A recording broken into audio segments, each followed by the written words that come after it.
मिश्र गिरफ्तार किए गए हैं। तो सोमवार को अब इस पर सुनवाई भी होनी है। आपको बता दें, देर रात जैसा कहा गया कि जो भी सवाल उनके सामने रखे गए, उन सवालों के ठीक ढंग से जवाब देते वो नजर नहीं आए। वो ये नहीं बता पाए कि 3 बजे से 3:30 बजे तक वो कहां रहे, उस पर वो सही जवाब नहीं दे पाए, जिसके बाद करीब 12 घंटे की पूछताछ हुई और उसके बाद गिरफ्तार किए गए। तो लखीमपुर खीरी हिंसा केस में करीब 12 घंटे की पूछताछ के बाद आशीष मिश्र अब गिरफ्तार हुए और कल उनकी सुनवाई होनी है।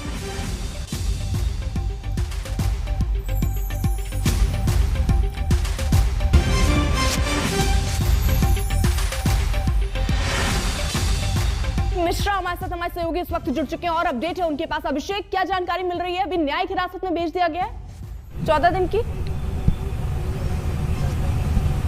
देखिए बिल्कुल अर्पिता, कल जिस तरीके से देर रात में लगभग 11 बजे के करीब ये साफ हो गया कि आशीष मिश्रा को गिरफ्तार कर लिया गया है, उसके बाद उसका मेडिकल टेस्ट वहीं पे करवाया गया पुलिस रिजर्व लाइन में और उसके बाद मजिस्ट्रेट के पहले ही कहीं ना कहीं उसको सीधे जेल भेज दिया गया। और आपको बता दें कि आशीष को 14 दिन की न्यायिक हिरासत में भेजा गया है और पुलिस जो रिमांड का समय मांगा है वो सोमवार को उस पर सुनवाई होनी है। यानी कि चूंकि आज रविवार है तो ये कल तक के लिए टल गया है, लेकिन कल पूरे दिन जिस तरीके का घटनाक्रम रहा, सुबह लगभग 11:15 बजे करीब वो क्राइम ब्रांच के दफ्तर पहुंचता है।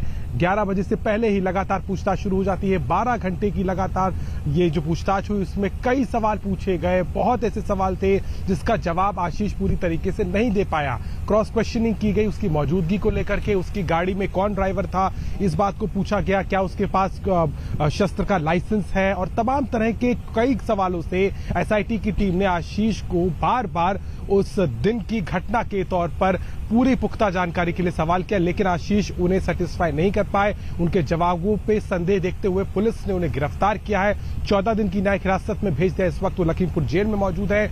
और एक बात और इसमें साफ दिखती है अर्पिता कि जिस तरीके से कल हमने देखा कि बार बार इस बात को लेकर के सवाल भी उठ रहे थे कि क्या मंत्री को बर्खास्तगी होगी, विपक्ष लगातार कह रहा है कि मंत्री का इस्तीफे से कम कुछ नहीं होगा, संयुक्त किसान मोर्चा ने भी उसका आह्वान कर दिया है। तो इन तमाम चीजों के बीच में देखना होगा कि क्या मंत्री को लेकर के कोई एक्शन होता है कि नहीं, क्योंकि गिरफ्तारी जिस तरीके से कही जा रही है उसमें देर हो गई, लेकिन ये तो बात तय है कि अब आशीष मिश्रा पर कानूनी शिकंजा जो है वो मजबूती के साथ कसा जा रहा है। और कल 12 घंटे की पूछताछ के बाद आखिर उसे न्यायिक हिरासत में भेज दिया गया है और कल पेश किया जाएगा रिमांड के लिए। जी शुक्रिया अभिषेक। और लखीमपुर कांड में देखिए, छठे